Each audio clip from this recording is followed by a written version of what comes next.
Is debt beating you down? You need discipline. You need the Debt Ninja. If you've been caught in a financial trap and need to be set free, then you need the Debt Ninja. Want to stop those harassing collection calls, start saving thousands in interest and fees, and get out of debt fast? Then you need to call the Debt Ninja. The Debt Ninja will find the best companies across the country that will help you consolidate all your bills into one easy payment, reduce your payments by 30 to 50%, and get you out of debt fast. If you have unsecured debt of $10,000 or more, such as credit cards, loans, or medical bills, call the Debt Ninja for a free 15-minute consultation. Call 800-826-1246. 800-826-1246. That's 800-826-1246. Call today. The Debt Ninja. Individuals and businesses with tax problems, listen carefully. Do you feel like you're losing control over your finances? If you owe over $10,000 in back taxes or have unfiled tax returns, we can help you take back control. The IRS is the largest and most aggressive collection agency in the world, and they can seize your bank account, garnish your paycheck, close your business, and file criminal charges. Take control of your tax problems now by calling the experts at Tax Mediation Services and take advantage of the Fresh Start program and new laws that may allow us to negotiate a settlement for the lowest amount possible. Our team of tax attorneys and enrolled agents can stop collections and get you protected so you can take control of your financial future. Tax Mediation Services is accredited by the Better Business Bureau. Call now for a free case review and a price protection guaranteed quote. Call Tax Mediation Services now at 800-610-9050. That's 800-610-9050. 800-610-9050. For writers and public personalities, it's becoming increasingly important to have an online presence. This normally takes the form of a website and social media. However, things like a cluttered site or broken links can scare potential readers away. It's time to get a health check. Until the 30th of June, Black Wolf Editorial Services is offering a special website health check package. Get a new bio for your site. Have the site navigation and general layout assessed. Get a review of your Twitter activities. Get an objective opinion about your public Facebook page. Find out what works well and what could potentially scare your readers away. And all this for $35. At the end of the day, the face we put online will be the one that most people will see. Let us help you put your best foot forward. Black Wolf Editorial Services, nurturing your writing into maturity. For full details and a list of other services, visit us at blackwolfeditorial.com.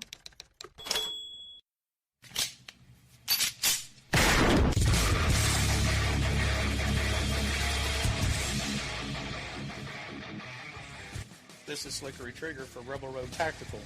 With proper care and feeding, your pistol will be ready when you need it. There to save your life. Shouldn't your gear be that good? Whether you need a holster for comfortable everyday carry or a tough-as-nails holster for your next training course, Rebel Road Tactical has what you need. Check us out on the web at rebelroadtactical.com.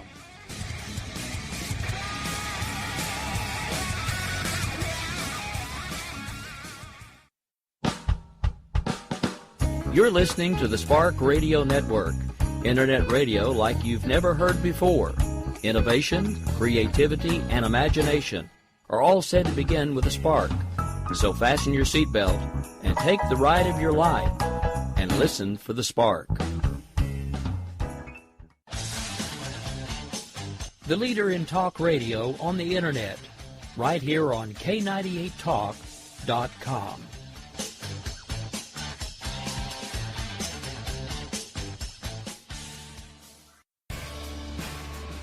My name is Jessie.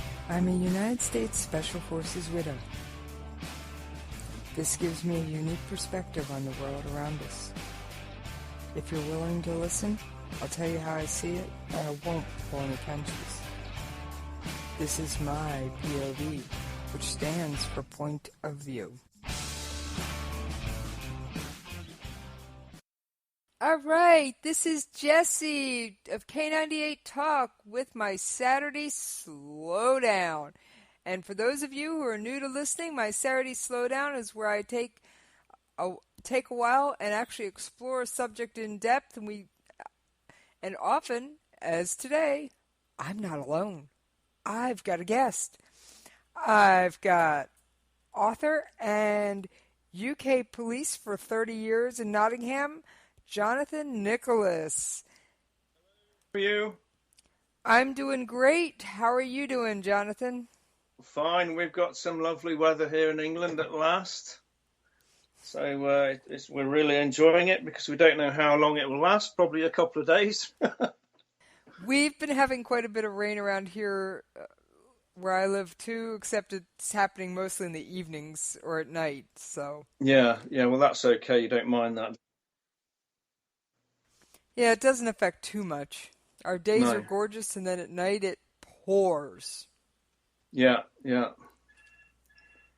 It keeps the temperatures down because we've been getting up about 32, 33 degrees Celsius around here lately.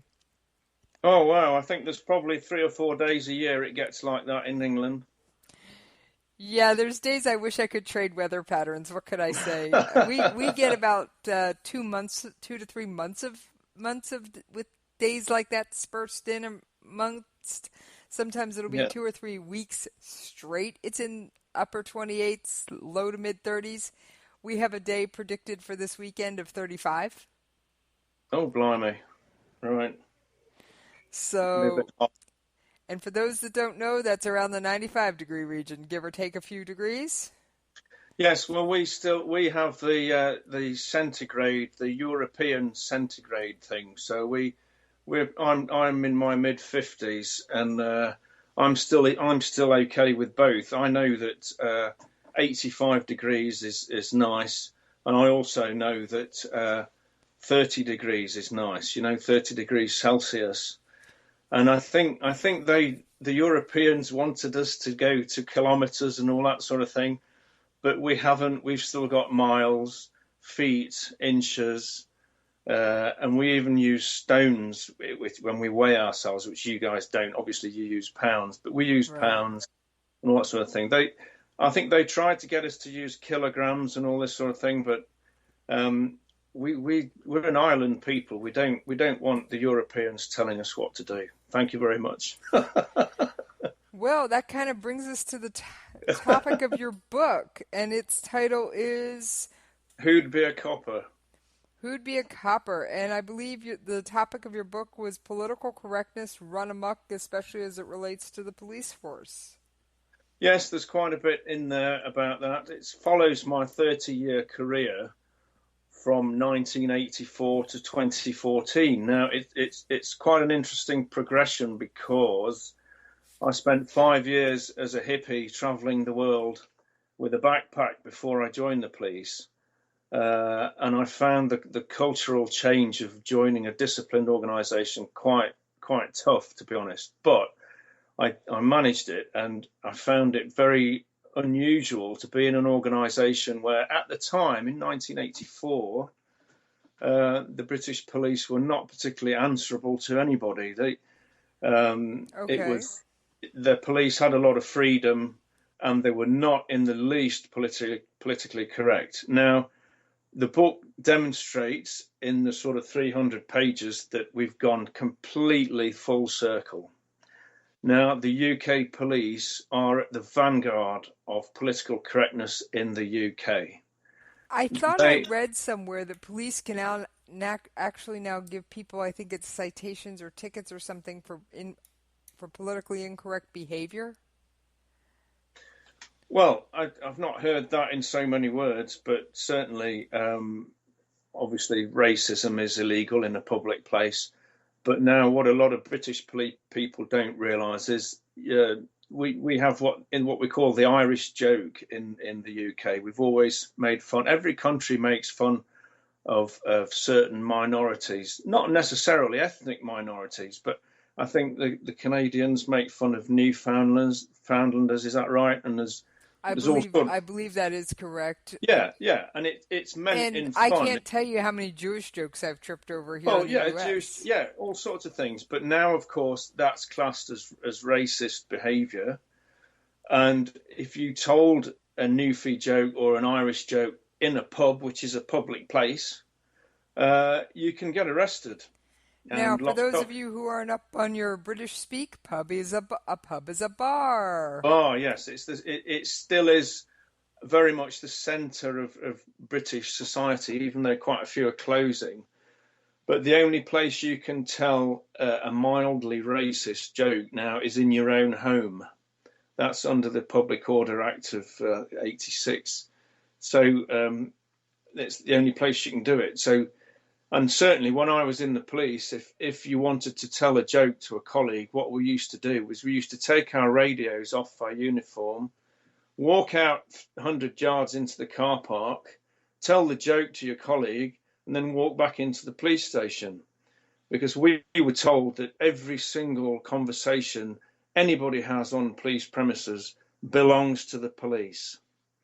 Not only that, the airwave radios, the personal radios that British cops have, they're double encrypted digital radios, but people can dip in and listen to what you're talking about without you knowing. So you can't trust anybody. It's quite sad in the 30 years in the police, I probably got to know hundreds of cops, obviously, but I would trust 3 or 4 maybe. That's not many over given a 30-year career. I mean, no, it's not. No, because there's a new anonymous telephone line in the police. We used to call it the grass on a collie, and it's where you can ring anonymously and snitch on a colleague for being indiscreet, racist, homophobic, Islamophobic, whatever. You can ring anonymously to the complaints department at headquarters and do this. And it's that sort of thing I wouldn't be surprised is happening in the US, because I know it's happening in Ireland. I've had cops from the Garda, the Irish police, telling me it's the same there. And you know, it creates this climate of fear. I know here in this country they're pushing for all police to wear body cams and not be allowed to take them off or turn them off their entire shift, even during like their meal breaks or their restroom breaks or anything like that. And I think that's just an invasion of the police officer's privacy. And I can also tell you that the military has been cracking down on political incorrectness as well. Although they haven't gone to the point of making all soldiers fast during Ramadan, I think they know better than to tell a soldier they can't eat or drink when they're wearing 30 or 40 pounds of gear on a long hike, or a ruck march as they'd call it, with a 70-pound backpack, about 35 kilos. Yeah, you know, I mean, yeah. I think they know better than to pull that one. Yeah, yeah. Well, we were told to be discreet about during Ramadan, about eating and drinking, not only in front of colleagues, but in front of the public as well. But as I said, there was probably 3 or 4 Muslim colleagues in our office. One of them really didn't care at all. And the others just sort of went along with it. But it wasn't the fact that we were all told to do this. It was the fact that why were we told? I don't understand, you know. There's plenty of other religions in the UK. I could see saying, please don't eat or drink if you're parked in front of a mosque. Please don't eat or drink. You know, if you're right in an area where you're likely to have a large majority of Muslims around you, like at a mosque, you know, you're parked outside a mosque for traffic control or something like that. Yeah, well, that would be obviously fine. That's a show of respect. That would make sense to me, but not to do it, period. I'm sorry. That's bordering on ludicrous. And no offense, I'm Jewish. I enjoy the good Jewish joke. I think they're funny. So I certainly don't want to get rid of them. I laugh at them. And I just quite. So, what made you decide to write this book? Well, I wrote a book a few years ago about my experiences in a hospital. People couldn't believe. As a hospital cop, the busiest I was with members of staff actually stealing from each other and stealing from patients. So I just sat in the pub. People couldn't believe it. So I wrote this book called Hospital Beat that sold really well. And they tried to sack me for it because I wrote it while I was in the police, And even though it's very politically correct, there's a little bit of swearing in it and a little bit of sexism, but nothing unacceptable. But the police, because I was still in the job, they tried to sack me for it. But I managed to get through, and I got to retirement a couple of years ago, and I thought, you know what, I'm going to write about what the police has become. And it is so politically correct, it's almost hampering, well, it is hampering their efficiency, almost on a third world sort of corruption scale. Quick question, have they tried to take away your retirement because of this new book? No, there's only one thing that they can stop your pension for, and that's high treason. If I decided to go to Buckingham Palace, climb over the wall and strangle the Queen, which of course I wouldn't do because I'm a monarchist anyway. Okay, so unless you do something extremely egregious, yeah, your pension is safe. Yeah, but the sad thing is though that a lot of retired cops they think exactly the same as me. The vast majority think the same as me. They're frustrated by all the political correctness and everything, but when they retire, they think, oh, I better keep quiet because we daren't say anything. Because of X, Y, and Z or whatever, they'll take my pension or whatever. It's nonsense. When you've retired, you're a member of the public. And if you want to say something that you disagree with, you should put your hand up and say it. I'm fed up with people in this world. I have friends telling me, I don't know how you're outrageous on social media. You're saying this and you're saying that. I don't say anything like that. That's really, I think you're very brave, and I think you're this. And some people say, well, I think you're stupid. You're obviously an idiot. You're saying these things. You're inviting criticism. You're even perhaps inviting people to punch you on the nose if they see you because you're saying these things. And I say, well, I'm only saying the truth. This is the truth. If people don't like the truth, that's tough. I do have a question, and this. This goes back to that anonymous tip line. Don't you have a right in your country to face your accuser? No, not in the police. That's why you said something about body cams. I think they're a brilliant idea for police officers. I think they should wear them all the time because there's so many times cops get these malicious complaints, bogus complaints. Now, if you're wearing a body cam, all the time. When they're on a call, if they're on their lunch break or in the restroom or something like that, come on, people. Well, no, I agree. But as I said to you before, we were told in the police that any conversation on police premises belongs to the police. So that effectively means you cannot say what you want to anybody, not even to yourself out loud. So the body cam becomes irrelevant because it's just part of it, if you like. But the pluses of the body cams far outweigh the negatives because there are so many. Put it this way: if you get a complaint in the police, it's probably the same. I'm fine with the body cams as long as they have audio. Some departments in this country have instituted body cameras that have no audio. Well, they should because they get all the swearing and so on, and directed what at the police person officer. is saying to you. And so I'm fine with body cameras as long as they have the audio, because often the audio provides the context.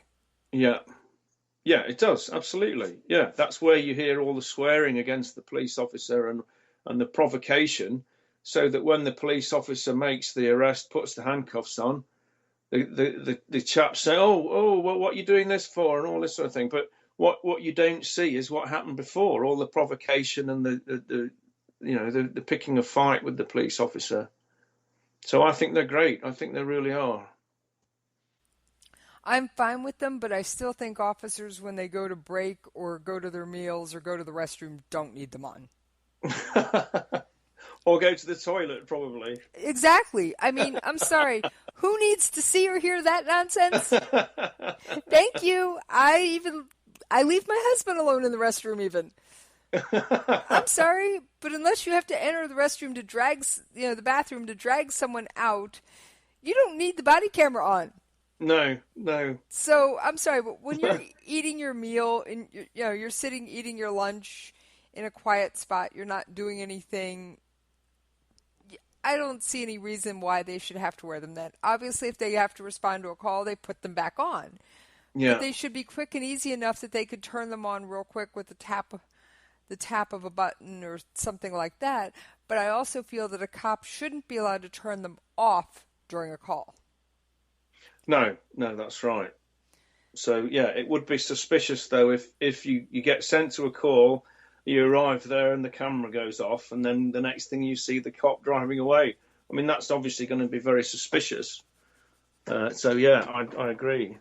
But I generally agree with them. They're great because if you get an accusation in the British police, you could be suspended for years. I know a colleague who was accused of some sort of misdemeanor with statement taking, and he was suspended for 3.5 years on full pay.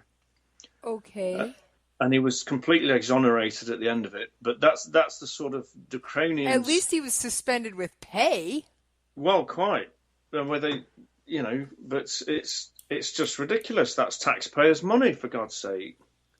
For a cop that didn't do any, you're paying a cop not to work who didn't do anything wrong. Yeah. They took him to Crown Court, which is the Supreme Court equivalent over here. And I was one of 10 other cops who were giving evidence against him, actually. And I don't know why, because we hadn't seen anything. I was asked if I'd seen him sign blank witness statement paper, obviously fraudulent, before the witness statement had even been taken. And I said, no, I hadn't. And after 3 or 4 of us giving evidence, the judge threw it out. He said, this chap's got nothing to answer. And that's at the end of 3.5 years. It was absolutely ridiculous. But that's another issue about the police service in the UK. They're trying to reduce cop numbers down to virtually nil. It's my opinion that they want private security. Hasn't violence been on the rise overall in the violent EU? crime is up. And Do you know that the French police have 110,000 armed cops?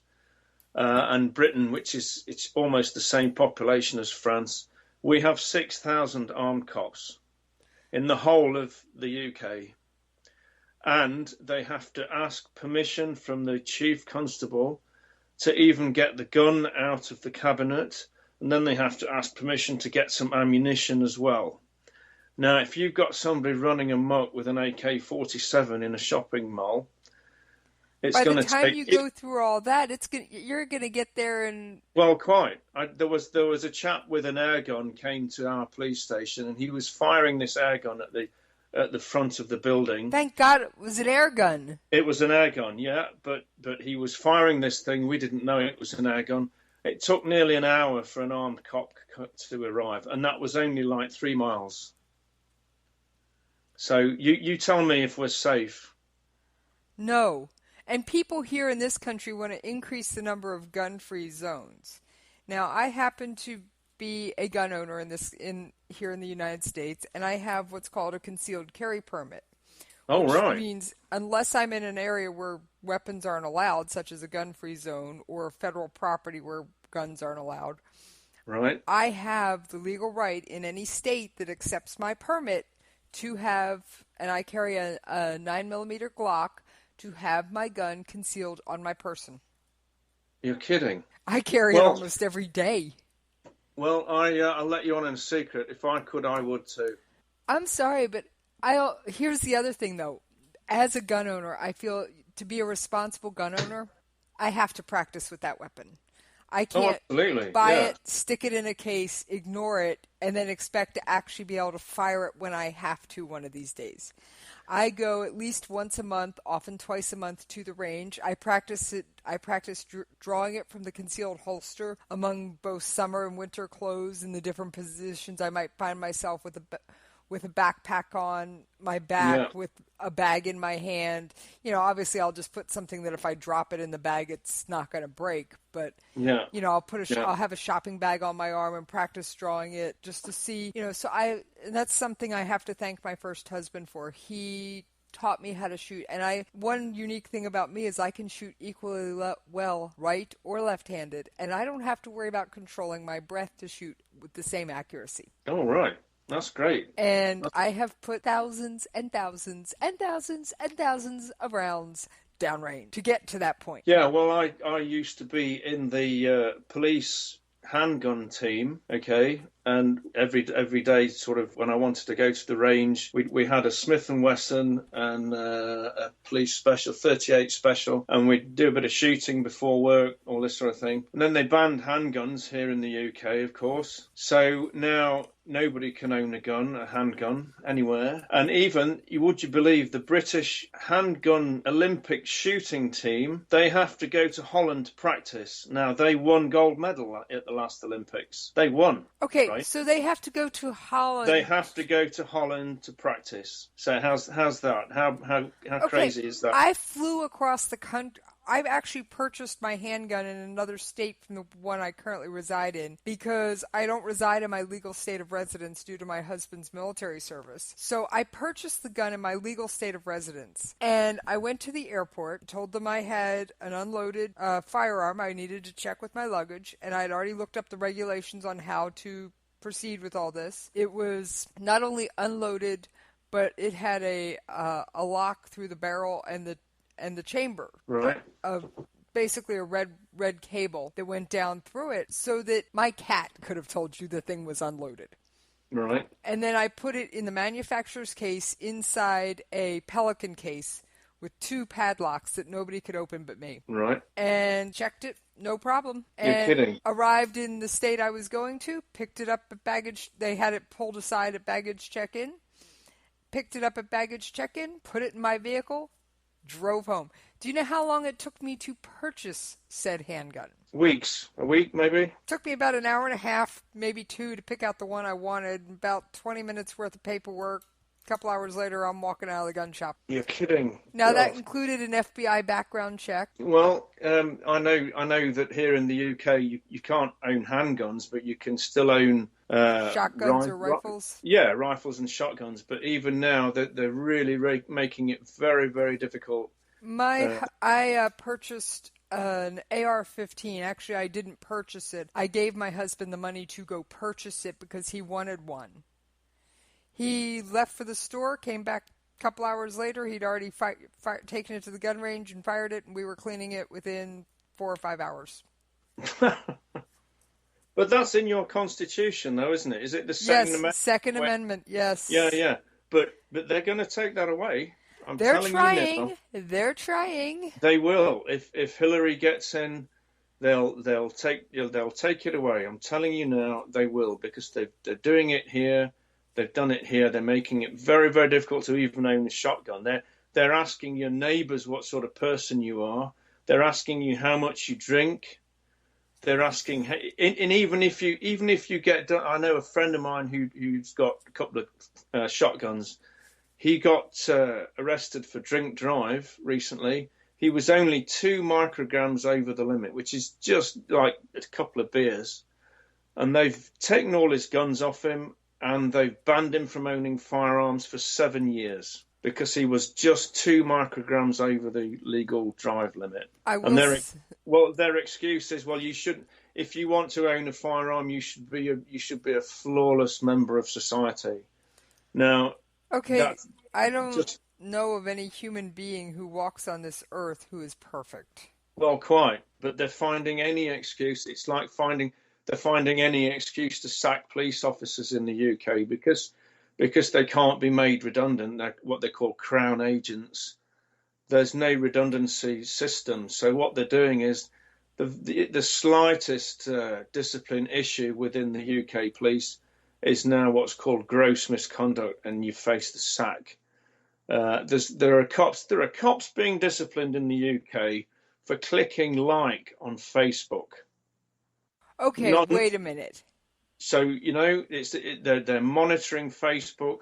Now, I have a question. If you have your profile, locked down so that only your friends can see it, do they request your password and username and all that for Facebook? Because I know personally I have a public persona that goes with my show, but then I have a private Facebook Facebook account Right. that isn't even under my real name. It's under an alias. So good Yeah. luck figuring that one out. Well, the serving cops I still know, I'm obviously in touch with quite a lot. The ones that have not come off Facebook, which is quite a lot, they've all come off social media because it's not worth the risk. One slight indiscretion and you'd be in serious trouble. But the ones that are still on Facebook have really odd fake names, so that nobody can tell who they are unless you know. That's exactly. The cops I still know in the job have to have really heavily disguised account names on social media, and they never ever put photographs of themselves on, obviously. And whatever they do put, there are no opinions of any sort, any even moderately controversial, because they're monitored. The police monitor the police off duty, which is, to a certain extent, I agree. You can't go around breaking the law as a cop off duty. Right. I mean, cops should live to a higher standard. Well, that's right. To make them keep every single opinion they have explicitly to themselves, I say that's asking too much of any human being. Well, I agree, and it's just absolutely asking too much that you're not allowed a private life. I mean, under the UN Charter of Human Rights, I think it's Article 8 where it says everybody is entitled to a private life, but clearly you're not if you work for the police, because you have to be this person, the vanguard of political correctness, 24/7. You can't even. I mean, if you were in a bar or a pub somewhere, and you let slip that you perhaps don't like migrants very much, and somebody knew you were a cop standing next to you, they could make a complaint and you'd probably get the sack just for expressing an opinion. I mean, you're not even being racist. I mean, that is how far we've gone, where if you don't embrace all these migrants we've now got coming into Europe, if you don't openly embrace them and encourage it, then people think, well, you've got to be a racist then, I'm sorry, but people are disadvantaged and all this sort of thing. But the problem is you can't. There's 350 million refugees floating around the world. If they all come to Europe, we'll be in a lot of trouble. And I don't mean that. I can tell you at least 10,000 of them are destined for this country, and here's what we're going to do for 10,000 is not all. How did you get it so low? I will answer that for you after we come back from this commercial break. Is debt beating you down? You need discipline. You need the Debt Ninja. If you've been caught in a financial trap and need to be set free, then you need the Debt Ninja. Want to stop those harassing collection calls, start saving thousands in interest and fees, and get out of debt fast? Then you need to call the Debt Ninja. The Debt Ninja will find the best companies across the country that will help you consolidate all your bills into one easy payment, reduce your payments by 30 to 50%, and get you out of debt fast. If you have unsecured debt of $10,000 or more, such as credit cards, loans, or medical bills, call the Debt Ninja for a free 15-minute consultation. Call 800-826-1246. 800-826-1246. That's 800-826-1246. Call today. The Debt Ninja. Individuals and businesses with tax problems, listen carefully. Do you feel like you're losing control over your finances? If you owe over $10,000 in back taxes or have unfiled tax returns, we can help you take back control. The IRS is the largest and most aggressive collection agency in the world, and they can seize your bank account, garnish your paycheck, close your business, and file criminal charges. Take control of your tax problems now by calling the experts at Tax Mediation Services and take advantage of the Fresh Start program and new laws that may allow us to negotiate a settlement for the lowest amount possible. Our team of tax attorneys and enrolled agents can stop collections and get you protected so you can take control of your financial future. Tax Mediation Services is accredited by the Better Business Bureau. Call now for a free case review and a price protection guaranteed quote. Call Tax Mediation Services now at 800-610-9050. That's 800-610-9050. 800-610-9050. For writers and public personalities, it's becoming increasingly important to have an online presence. This normally takes the form of a website and social media. However, things like a cluttered site or broken links can scare potential readers away. It's time to get a health check. Until the 30th of June, Black Wolf Editorial Services is offering a special website health check package. Get a new bio for your site. Have the site navigation and general layout assessed. Get a review of your Twitter activities. Get an objective opinion about your public Facebook page. Find out what works well and what could potentially scare your readers away. And all this for $35. At the end of the day, the face we put online will be the one that most people will see. Let us help you put your best foot forward. Black Wolf Editorial Services, nurturing your writing into maturity. For full details and a list of other services, visit us at blackwolfeditorial.com.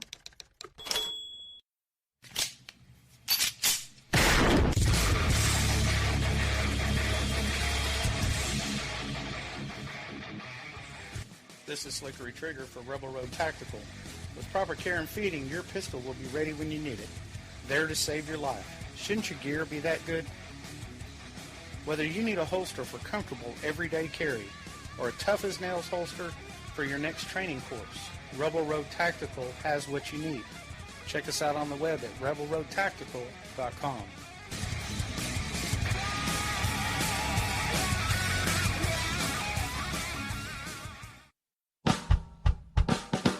You're listening to the Spark Radio Network, internet radio like you've never heard before. Innovation, creativity, and imagination. Thank you for bearing with me while I paid some bills. We're going to get back to my interview with Jonathan Nicholas, my UK police officer friend. Oh, please, I don't even want the 10,000. Germany took 1.2 million just last year. And I think they're bonkers for it. Well, they are, but there's a problem with demographics, particularly in places like Italy, where the birth rate is really, really low. It's all across Europe. The birth rate is very, very low. So what the governments have decided to do is import lots of young men of fit sort of working age to obviously boost the numbers and all this sort of thing. But it's the type of people they're bringing in. You know, if people don't integrate and they don't want to integrate or assimilate or at least make an attempt to participate in the society, then quite. But it's you've got to. All right. Well, evidently the internet gremlins are with us today, and Jonathan and I got disconnected. So now that I've got him back, we're going to try and pick back up with police officers in the UK and social media and how they're having to hide if they want to stay on social media at all. Yes, the serving cops I still know in the police have to disguise their identity on social media because they're being monitored. They're monitored by the police. Any indiscretion of any sort, and they're in serious trouble. So it's really odd. But most of them have come off social media because of the risk involved, which I wonder if that's a direct challenge to free speech in a way. Because I mean, we don't expect cops to be rude and racist and all this sort of thing on social media, but even just expressing an opinion. I mean, it's not even allowed. It's really bizarre how it's got to that extreme. Well, personally, I'm very thankful for another one of our lovely amendments here in this country is the right of free speech, which I hate to say, I'm thinking Donald Trump wants to hamper that one. Hillary wants to get rid of the second, and Trump wants to get rid of the first. He keeps saying that if he gets elected president, the press won't be able to print or say what they want. Really? Yes. Oh, right. Okay. I didn't realize that. Well, that's no good at all, is it? No, so I'm not real happy with either one of our two mainstream candidates this year.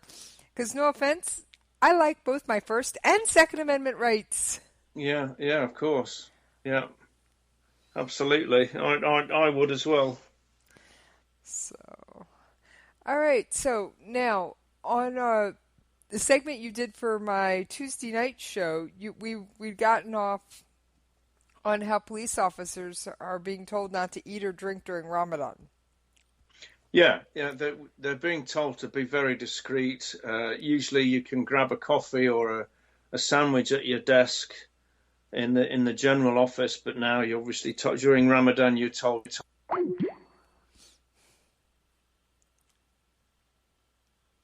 Yes, I was very surprised because the police station I worked in was very multicultural. There are 270 languages spoken in that part of Nottingham. Yeah, it's huge, and it's very diverse, obviously. And so I was very surprised when we were all ordered during Ramadan not to eat or drink in front of Muslim colleagues, because we'd never been asked to comply with anything for Sikhism or Judaism or Shintoism or anything else. It was just the Ramadan issue. Not only that, we were ordered not to make planned arrests of Muslim people during fasting. Now, that's you may say, and there are critics who say, well, okay, well, you're told the same about Christmas Day and Boxing Day and so on, New Year's Day, all this sort of thing. But Christmas Day is a single day. You know, it's not 4 weeks. Do you know what I mean? So, you know, it's like taking them off the hook for 4 weeks. But why? Why is that? Why do we do that? You know, it's not our choice for them to not eat or drink. Well, quite. So, you know, it's their choice. It's not yours.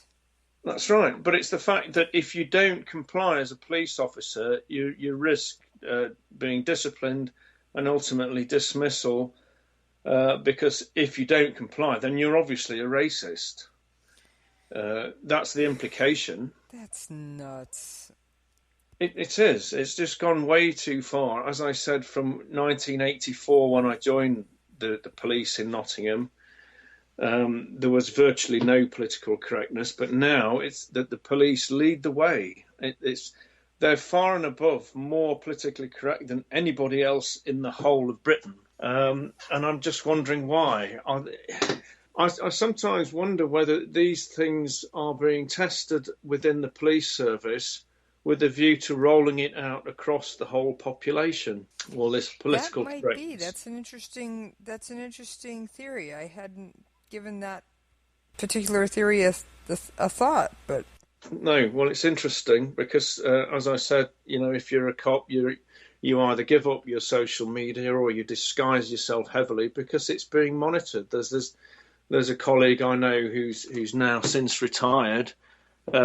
She was disciplined for clicking like on Facebook. Okay, wait a minute. So, you know, please tell me, do you know what she happened to have liked?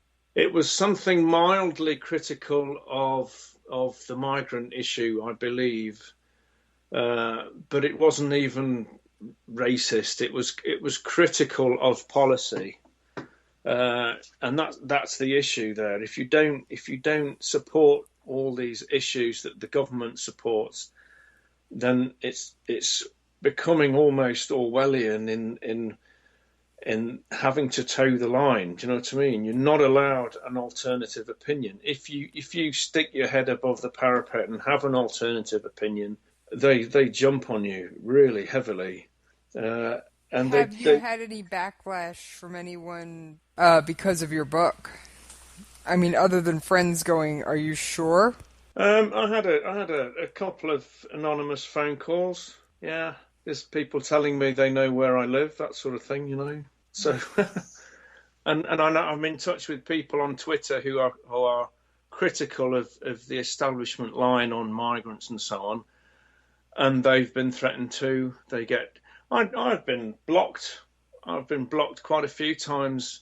First of all, they engage in an argument and they start being personally abusive, and then they end with a dreadful personal insult, and then they block you, so that when you try to engage with them to put your argument forward, you can't because they've blocked you. I've got about half a dozen blockages on Twitter from people who don't like what I say. but they refuse to engage.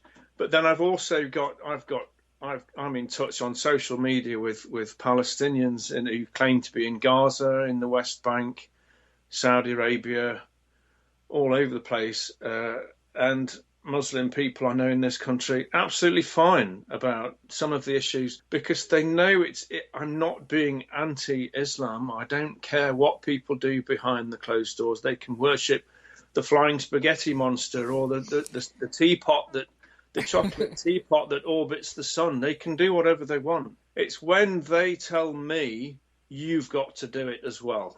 Yeah. That's what upsets me. I agree with you. The fact that you can't eat, you can't drink because I have this religion that tells me I can't. So I don't want you to do it either. I put an analogy. I put an analogy on Twitter recently. I said that, look, if I invent this cult whereby I stand on one leg for an hour a day, I would be offended then if you don't hop past me on one leg just as a matter of respect. And that, I know that sounds absurd, but why there's a parallel with there. I understand what you were getting at, yeah.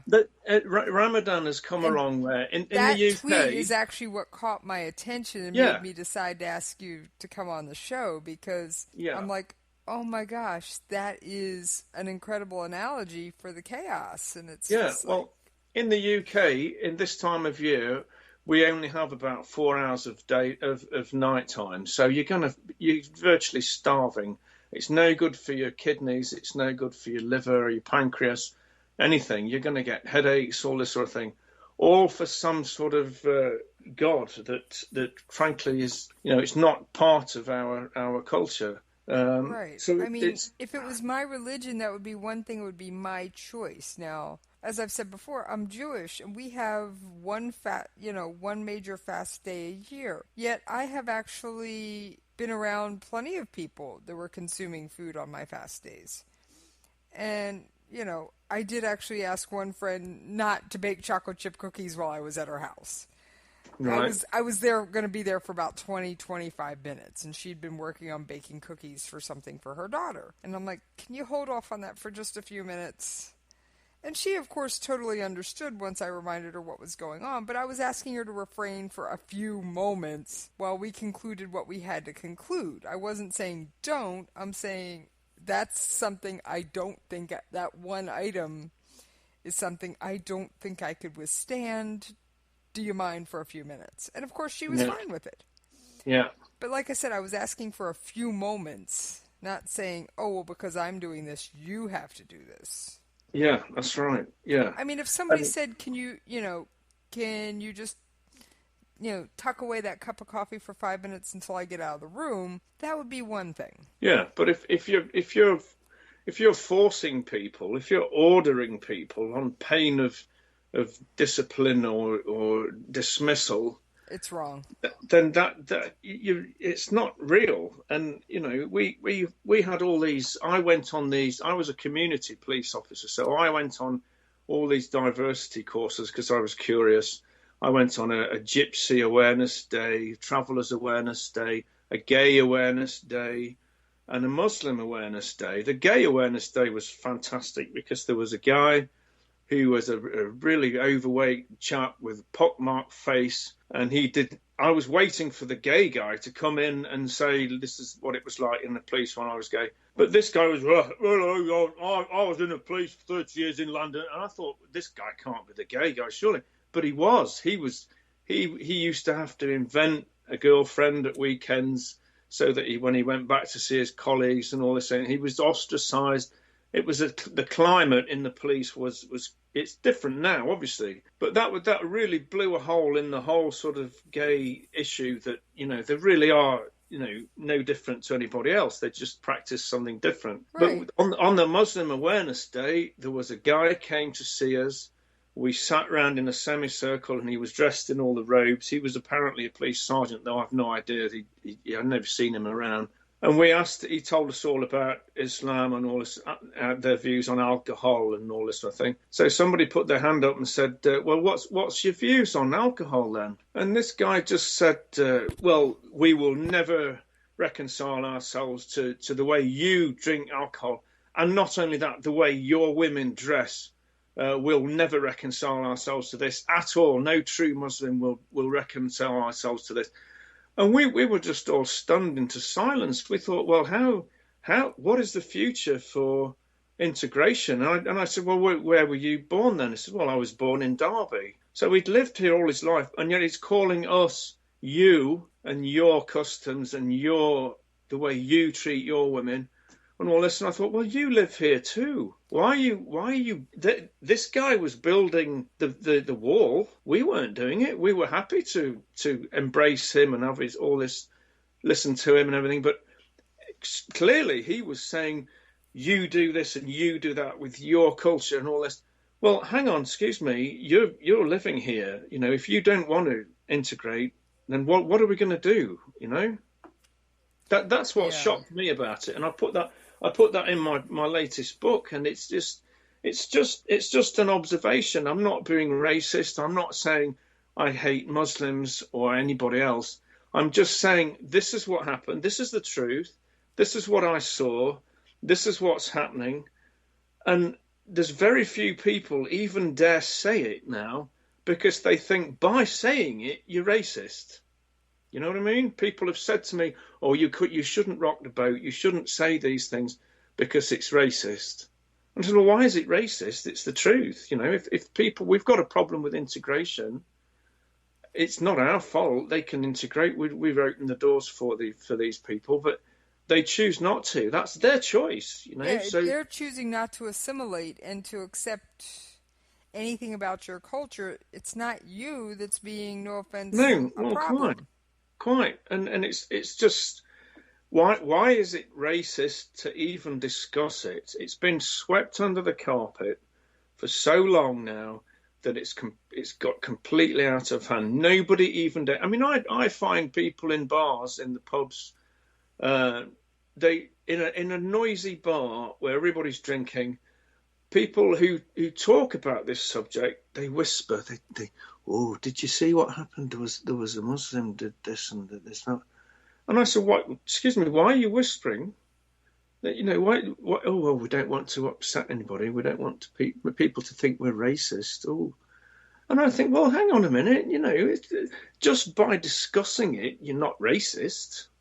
It's bizarre, it really is. But you cannot ever discuss anything like that within the police service in the UK. It is completely banned. It's an issue that does not occur because you're not allowed to. It's really odd. It really is. And I'm sorry, I think if you can't discuss something, it only makes the problem worse. Well, of course it does. And being forced to be diverse, being threatened into being diverse and embracing diversity, that's not genuine. That's no, fear. It's fake. It's intimidation. You're being intimidated into an ideology and a doctrine that is contrary to everything you.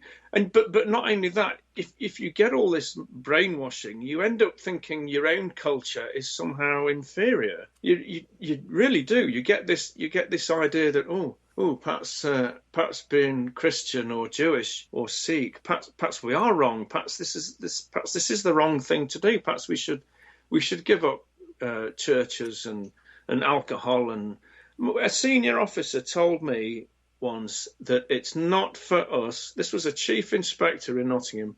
He told me that it's not for the Muslims to change their way of life. It's for us to adapt to theirs. We have to be careful where we drink alcohol. This is not just in Ramadan. I believe the term for that is bullocks. Well, yeah. But this was not just in Ramadan. We have to be careful where we have alcohol. Our women have to be careful how we dress. And this is not just Ramadan. This is generally. You find that now. If I was going to visit a mosque, I would inquire about the dress code.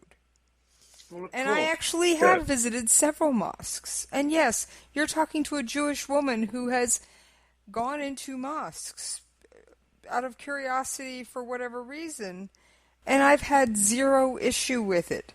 I cover my hair. I respect their ways. I'm a guest in their holy building. Yeah. Just like I had a Muslim friend who came with me to synagogue. Yeah.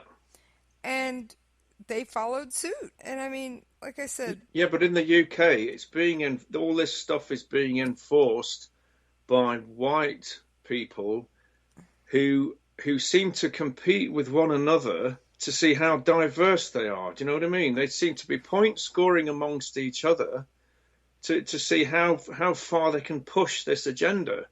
It's not coming necessarily from the minorities themselves. It's coming from the white liberal elite, if you like, who are pushing this agenda because they think it's the right thing to do. But why? Why are they doing this? I don't understand. I can't say I get it either. I mean, it's a point of ludicrous at this. I mean, it's just absolutely ludicrous. Yeah, it is. And when it affects efficiency of the police force, what about just personal safety and security? You'd mentioned when we were preparing for the earlier interview that there were 1,400 women who'd been sexually assaulted in a specific area, and I don't recall the details. Yeah, it was Rotherham in South Yorkshire over a 10-year period. Asian men had sexually assaulted 1,400 women and girls, mainly white. Wait a minute. I don't think you have that many Asians over in the UK, do you? Yeah, there's 3 million Muslims in the UK now. But I meant Asians. You said... Yeah, I know. That's the politically correct way of describing Pakistani Muslim men. The media describe them as Asian men. And now a lot of Sikh people and ethnic Chinese people came on to social media and saying, well, excuse me, I haven't been sexually assaulting anybody. Can you please get it right? But they won't say Muslim because nobody wants to upset them. And I think that's the key to the whole thing. It's like keeping a tiger in a cage. I'm not equating them with tigers, obviously, but there's a vociferous minority of these people who support jihad and all this sort of thing. So the best way to keep them in the box is to appease them. Now, I recently read a book about... Excuse me, I'm going back to Ronald Reagan here. I don't believe he ever approved of appeasing anybody. At least not someone who was trying to harm you or your way of life or destroy you. But that's what the politicians, when they're faced with a real crisis, they try appeasement. I recently read a book about the build-up to World War II, and you wouldn't believe. I understood some of it before. I knew about it, but the appeasement of Hitler in the 30s was just incredible. They let him have Czechoslovakia, Austria. They just let him. They let him build up his army. They just let him get away with absolutely anything. There was one politician in particular that was really known for it. I'm trying to remember the name. Yeah, there was in England. It was Neville Chamberlain. Went to see Hitler, and he came back with this treaty, and peace in our time, and all this sort of thing. It was a load of rubbish. But because Hitler's thinking, if you appease somebody, they're thinking, well, this is great. I can ask for anything I want. It was a bluff. In the 33, when he came to power, it was a bluff. He was bluffing. And he was really surprised that he got away with it. And he just carried on. And it's the same with these people here, the vociferous minority who say, right, we don't want anybody to eat in front of us during Ramadan. And they're bluffing. And if somebody had said, well, tough, why should we?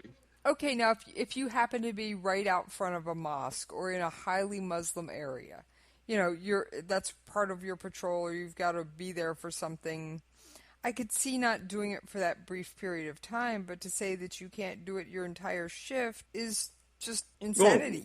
Well, it is. I mean, we often get a cup of coffee or a sandwich at our desk in the general office with 35 people. But because there are at any one time probably one Muslim in the office, because we only had 3, but if we had one, if there was even a chance this person might walk in and see one of us drinking coffee or tea or eating, then it would, there's a blanket ban on it. Just in case this chap or girl saw us eating or drinking. And I think it's fear from the senior officers in case they go to litigation. You know what I mean? If they see everybody eating, say, well, actually, I'm offended because it's Ramadan and I don't want people.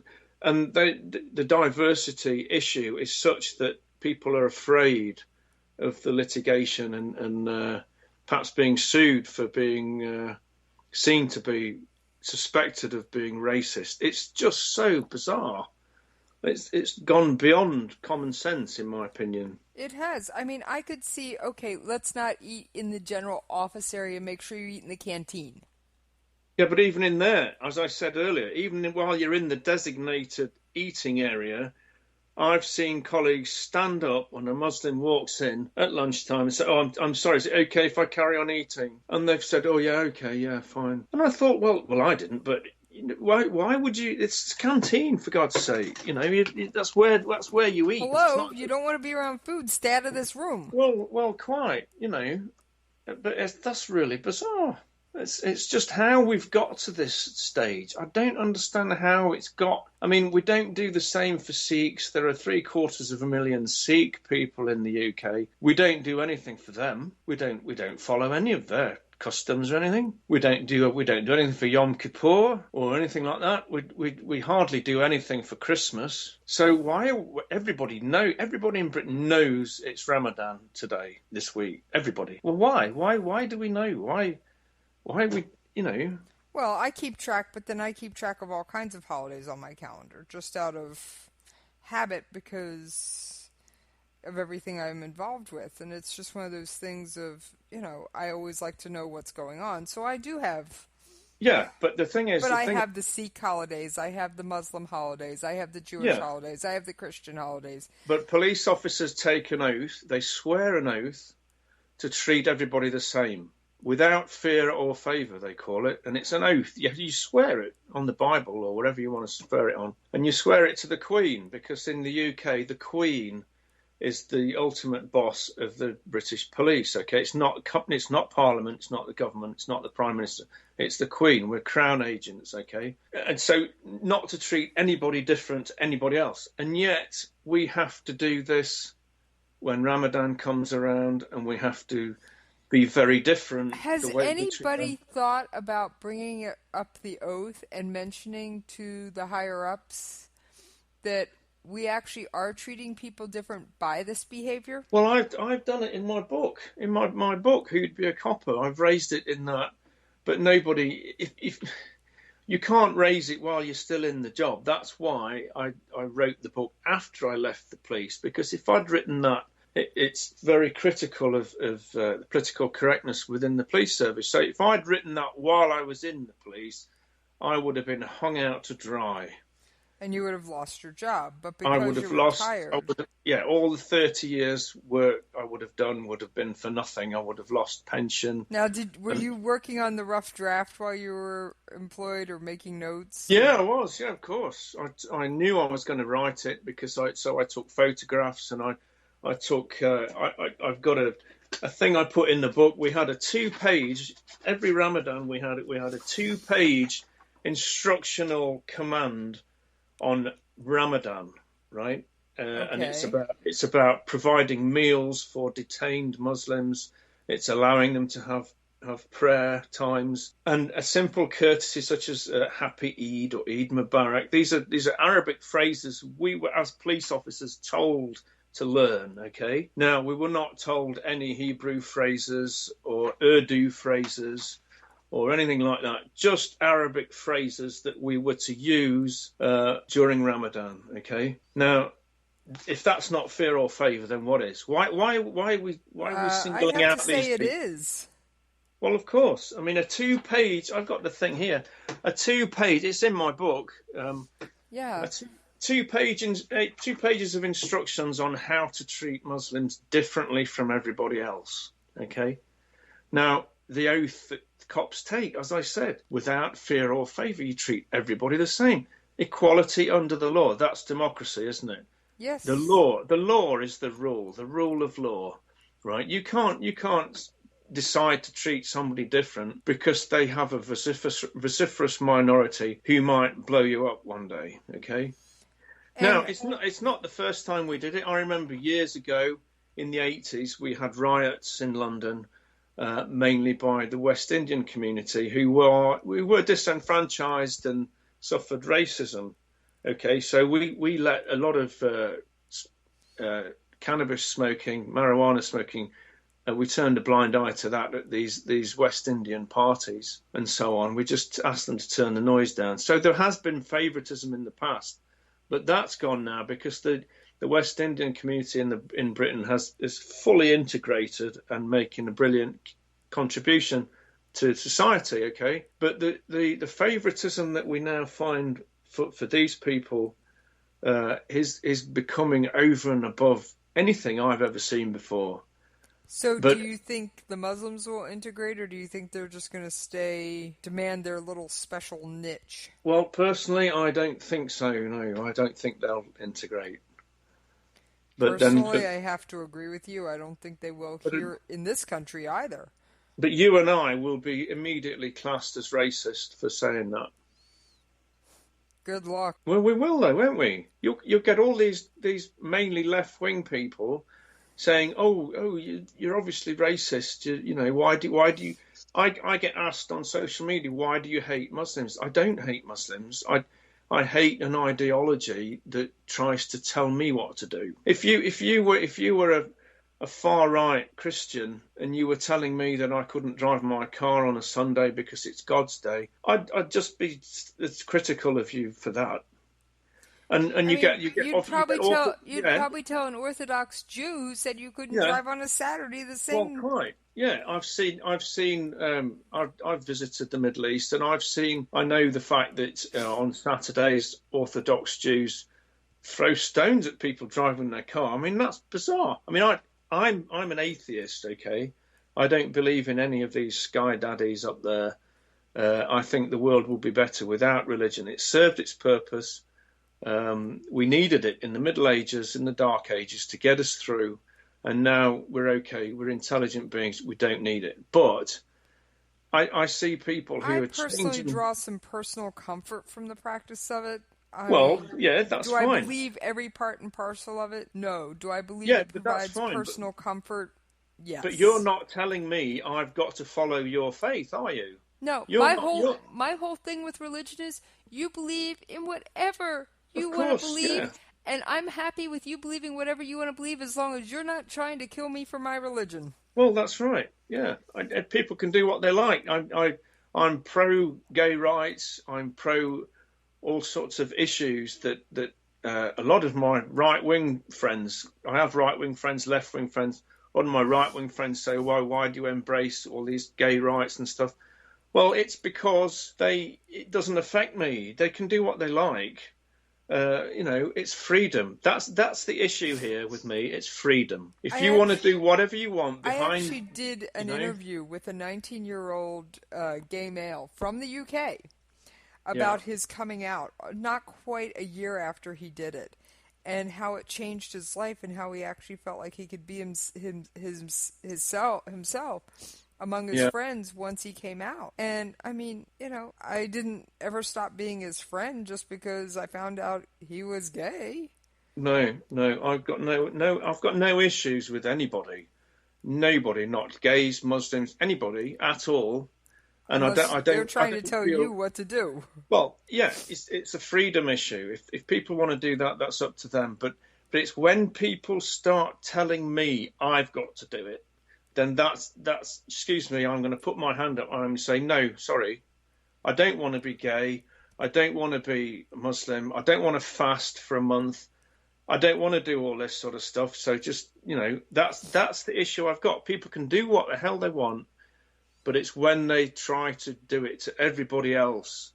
That's what annoys me, and I will never, ever stop. And I can see that. I mean, like I said, the one time I asked anybody to do anything, it was for 20 minutes. I was at the person's house, and I said, I'm just going to be here for a few minutes. Can you hold off throwing the cookies in the oven? Yeah. And, of course, being a good friend of mine, and they're like, oh, that's right, today's Yom Kippur. Yes, I'm in between stuff at the synagogue. And they went, oh, yeah, no problem. Yeah. And I'm like, is it a problem that I even have it out? No, just don't bake it. You haven't started yet? Just, could you hold off for a few minutes? There's not enough people sticking up for themselves. Everybody's behaving a little bit like sheep, too afraid to say anything. Well, the time has come where we've all got to say, look, hang on, that's enough. I actually like our way of life, so, I'm going to protect it. So there, if you don't like it, then, Bugger off. Yeah, bugger off. I do know a little bit. I have a friend in New Zealand, which, of course, they have a combination of Aussie slang and UK slang. So I've picked up. Yeah, you seem to know it. I'll put it this way. Enough to get by for the most part, but would I ever want to try and have a full-on conversation in slang? Probably not. Enough to know the odd phrase, of course.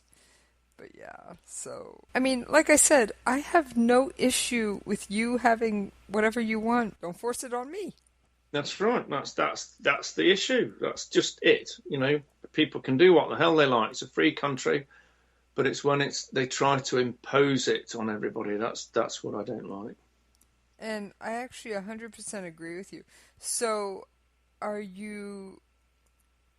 Do you have any plans for another book, or are you going to? Yes, I'm writing one now. I'm writing a book called Province 44. It's my first novel, and it's about a pseudo-religious death cult that takes over Europe. So is it fiction? It's fiction, but it's nothing to do with the I word. Hey. It's a pseudo-religious death cult that beheads people in the street, but it's nothing to do with. It doesn't even get a mention. Islam doesn't even get a mention. No, and it's nothing to do with Islam. Just as Obama says, when ISIS do their latest thing, it's nothing to do with Islam. Same with me. It's culpable deniability, isn't it? It's nothing to do with Islam. So people can think what they like, That's awesome. I was there were a couple things I wanted to mention. There's 50 states in this country. Every state does handle guns differently. In some states, you do need a permit to purchase a gun. The state I am a legal resident of, you do not, and that would be Oklahoma. Now, like I said, I don't live there, but I was traveling there and able to pick up the handgun and bring it back to the state where I live. So. And the other thing I wanted to mention, I have a favorite author who's recently come under a lot of scrutiny for speaking out. And I don't know if you may have heard of him, Brad Thor. No, I haven't, no. He writes thrillers, in fact. And he's a New York Times #1 best-selling author. So for him to actually come out and make a political stance for a man who depends on his income for people buying his books... Yeah. I thought that was pretty brave. Yes, especially considering his next book release is the 14th of this month. Yeah, you tend to find in the UK that if you want to be a mainstream author or in anything in the arts or entertainment, you have to either keep your mouth shut or be very left-wing. No. If you look, Brad Thor has a public Facebook page, and if you look at some of his postings on there, you will see highly conservative. Right, okay. Yeah. Highly right-wing. He moved from Chicago to Nashville, Tennessee because of the taxes and the gun policies. He has a book that's actually been banned in Saudi Arabia because of the subject matter.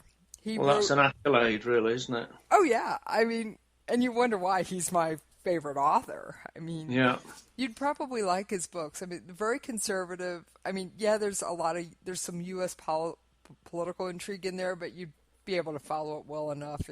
He does it right, and I know his books are available as far as Australia, so I'm sure there's a UK version as well. Yeah. So, like I said, his books literally they're literally white knuckle throw rides.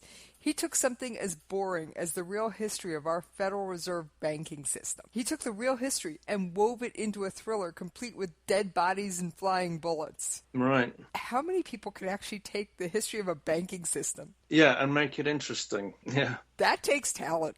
It does. And that's all of his books, or at least a lot of them, have real facts and real history. He likes to write what he calls faction. But, I mean, he has actually come under scrutiny and fire for his political views and his stances. I mean, he has people, he gets everything from the death threat to the, I'm never going to buy your book again. Oh, yeah. And his whole thing is, good riddance. I mean, this man, he's been on the #1 on the New York Times bestseller list twice. He's been on the New York Times bestseller list 10, 12 times. And, I mean, so... And for him to come out and say that he can't vote for either Hillary or Trump and explain why. And he basically says that liberty is his guiding principle and that he doesn't feel that either candidate is liberty's safest place. Yeah. And he goes on to explain why. And then he was on a talk show recently, a radio show or TV, I don't remember which. And he's like, okay, I'm going to play what if here as a thriller author. What if Trump gets elected and he totally oversteps the Constitution to the point where he declares martial law on his own and won't allow elections to happen, won't allow Congress to meet? How would we get him out of office? Yeah. And people took that as a death threat against Trump. And I mean, the person whose show he was on was actually suspended from satellite radio over it. Blimey. And the person who shows on is just as right-wing as Brad is, so it was Glenn Beck. And he was just like, hey, if I'm not upsetting a few people, I must be doing something wrong. Yeah, exactly. And so, like I said, when you mentioned getting blocked and banned and all that, I was like, you're doing something. My first thought was, you're doing something right. Yeah. Well, there is that, yeah, quite. So, but I just thought you'd find that of intrigue. So, do you have is there anything we didn't touch on? I do have a couple of questions about writing if you've got a couple more minutes. Yeah, I'm down to 1% on my iPad, but we'll see how it goes. How long did it take you to write your books? It takes about a year to write a book, but... it's just a process I don't find difficult. I've got 5 on Amazon. They don't do well in the US, but they're doing well in the UK. Oh, I may have to pick up that one about being a copper. And the title Who'd of be a copper? Yes. Who'd be a copper? I think that one sounds incredibly interesting. Yeah. So, well, I want to thank you for coming on. That's my pleasure. Absolutely enjoyed it. And it's been fun, and I'll have to remember you for future... Yeah, definitely, anytime. I'll make sure my iPad gets properly charged next time. Oh, technical glitches happen all the time. We had the server... Yeah, okay, it's been really nice talking to you. So... It's my pleasure. I really enjoy it. Thank you. Would you like to give out your Twitter handle or your web address for anybody that wants to contact you? Yeah, I'm on Twitter. My... Twitter handle is at Jonathan Nicol 4, the number 4 at the end. And my website is jonathannicholas.org.uk. Awesome. Well, like I said, thank you very much for agreeing to this interview. No problem. It's been an absolute pleasure. Thank you. You can lay down if you wanna. You can run away if you wanna.